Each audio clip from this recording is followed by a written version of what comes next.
Ujambo popote pale ulipo, natumai buheri wa afya. Karibu tupate kuendeleza pale tuliachia wakati uliopita katika kipindi cha himizo. Tuhimizane tunapoangalia kwenye maandiko, Biblia inasema vipi, na vile Mungu ambaye anatuelekeza siku hii ya leo. Na nashukuru sana kwa kila mmoja ambaye amejiunga asubuhi hii ambapo Mungu ametulinda. Tulikuwa katika wikendi, kakamilika vema, na hapa basi tuendelea na wiki hii na Mungu amekuwa mwaminifu. Karibu tupate kuenenda kwa pamoja, na ukikumbuka kwamba wakati uliopita tulikuwa tunaangazia tukitaka kujua kuhusiana na siri mojawapo yako wewe, na tumekuwa katika msururu huu kwa muda tukipata kujua kile ambacho Mungu amekusudia na vile ambavyo unaweza kupata majibu kwa haraka. Mara nyingi katika maisha kuna vitu ambavyo tutafanya na utapata kwamba kuna watu ambao Mungu anajibu maombi yao kwa haraka, na kuna wengine ambao utapata kwamba inakawia sana mpaka mtu anaanza kujiuliza kwa nini, mbona imechukua muda huu. Lakini tukapata kujua wakati uliopita kwamba wakati mwingine kile kinazuia Mungu kuweza kujibu maombi yako ama wewe kuweza kupata majibu ya maombi yako ni ile motive, the motive behind. Je, ni kipi ambacho unataka upate kitu fulani? Kwa nini? Wataka kupata kwa nini? Wataka gari kwa nini? Wataka labda upate nguo mpya kwa nini? Wataka upate ofisi kwa nini? Wengine tunataka tupate kwa sababu ya maybe tamaa zetu. Kuna mambo ambayo tunataka kujivunia tu. Tunasema tunataka hiki kwa sababu tunataka kujivunia, tunataka kuringa mbele wengine tuonyeshe kwamba sisi tuna uwezo pia. Sisi ni wale wasee, tumesoma, tuna makaratasi. Kwa hivyo inakuwa ni kujivuna. Kama ni kujivuna hutapata, lakini kama ni kwa ajili ya Mungu, kama ni kwa ajili ya kuleta utukufu kwake Mungu, basi hapo utapata kwa haraka. Kwa hivyo tuliguzia kwa kirefu wakati uliopita. Kwa hivyo niruhusu tupate kuendeleza zaidi. Kumbuka ndani ya himizo asubuhi ya leo, mimi hapa ni VMM, ukipenda Victor Mado Mandala. Na kwa leo basi ningependa tuendeleze tu. Tumekuwa katika kitabu cha Samueli, na kama ulikosa wakati uliopita, nikuhimize kwamba kama ulikosa wakati uliopita, kila ambacho utafanya, kama unatizama pale chini ya video hii kuna neno subscribe. Chini ya video hii kuna neno subscribe. Just click your neno subscribe. In case wambia sign in na Gmail account yako, then copy the link and share iko hapa juu, alafu click notification bell. Kuna alama kengele hapa chini, just click pale, ni itakuwa vema zaidi. Na kama unatizama pale labda ni mara yako ya kwanza ama ungependa kusearch kwa wakati wako, ukienda tu kwa mtandao alafu utafute Victor Mandala Himizo, Victor Mandala Himizo, bila shaka utapata pale moja kwa moja na itakuwa vema zaidi. Kwa hivyo karibu tupate kuenda pale kwa pamoja. Na kwa leo basi ningependa tusome katika kitabu hicho cha Samueli, that is Samueli wa kwanza, sura yake ya kwanza, mstari wa 7 hadi wa 10. First Samuel chapter 1. First Samuel chapter 1 verses leo tutasoma mstari wake wa 7 hadi wa 10. First Samuel chapter 1 verse 7 up to verse 7. Biblia inasema verse 7 up to verse 10. Biblia inasema vipi? Tena mumewe akafanya hivyo mwaka kwa mwaka. Hapo yule mwanamke alipokwea kwenda nyumbani kwa Bwana, ndivyo yule alivyomchokoza. Basi kwa hiyo yeye akalia asile chakula. Mstari wake wa 8. Elkana mumewe akamwambia, Hana, unalilia nini? Kwani huli chakula? Kwa nini moyo wako una huzuni? Je, mimi si bora kwako kuliko watoto 10? Mstari wake wa 9. Ndipo Hana akainuka walipokwisha kula na kunywa huko Shilo, naye Eli kuhani alikuwa akiketi kitini pake penye mwimo wa hekalu la Bwana. Mstari wa 10. Naye huyo mwanamke alikuwa na uchungu rohoni mwake, akamwomba Bwana, akalia sana.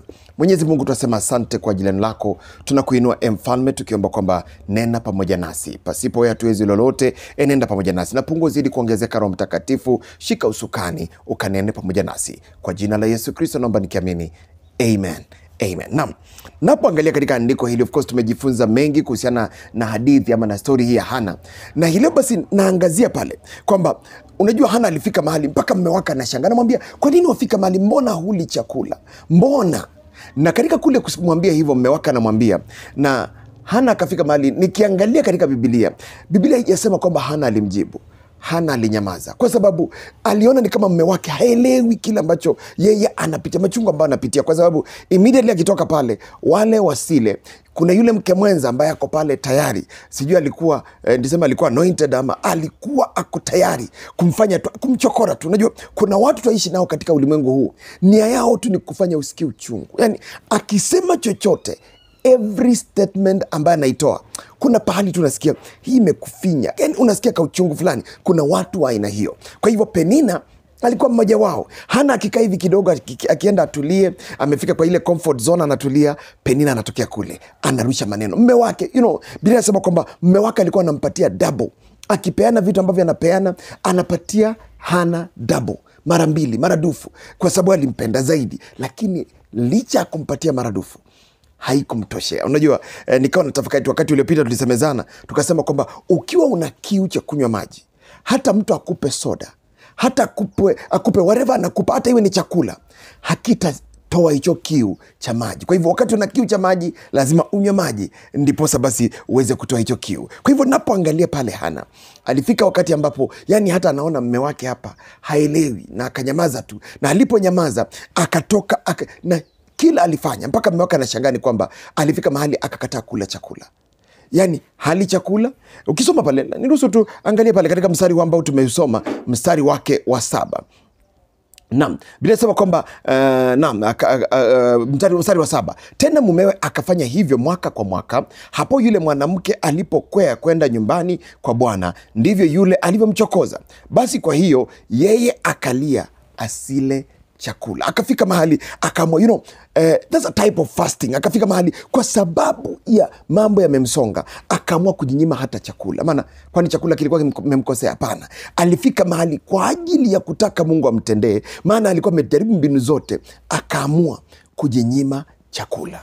Na wakati mwingine kuna watu ambao katika maisha haya, ukifika mahali mambo yamekusonga sana, ukichukua hatua ya kujinyima kwa chakula kwa sababu ya kutafuta uso wa Bwana, kwa sababu ya kwenda kutafuta Mungu akupe jibu ya kitu ambacho umekuwa ukipitia, basi Mungu, hiyo inaweza ikasababisha ukapata jibu lako kwa haraka.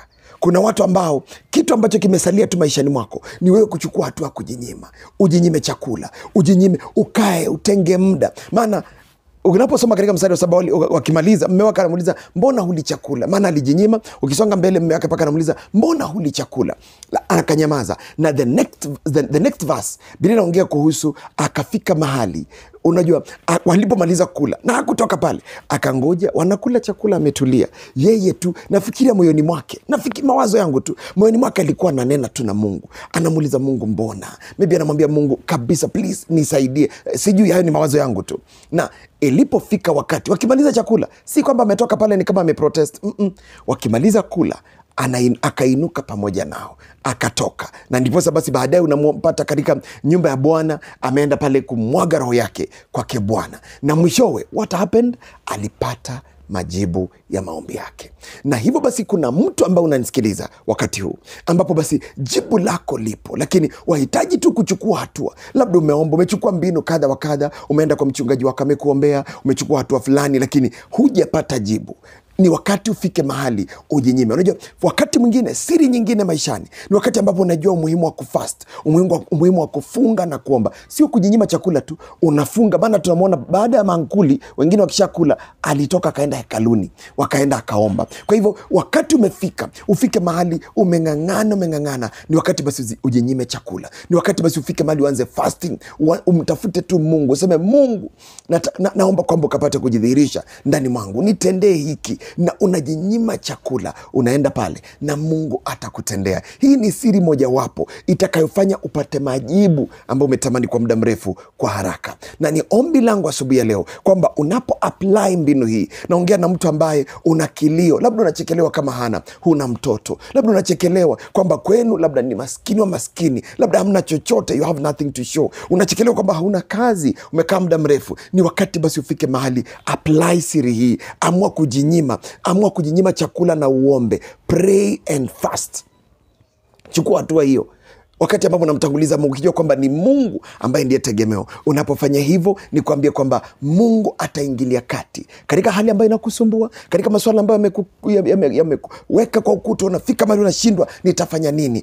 Unajua wakati mwingine kuna vitu watu wanasema, ukiangalia zinakaa ukweli. Unaangalia unasema kweli, kila ambacho anasema na ni kweli.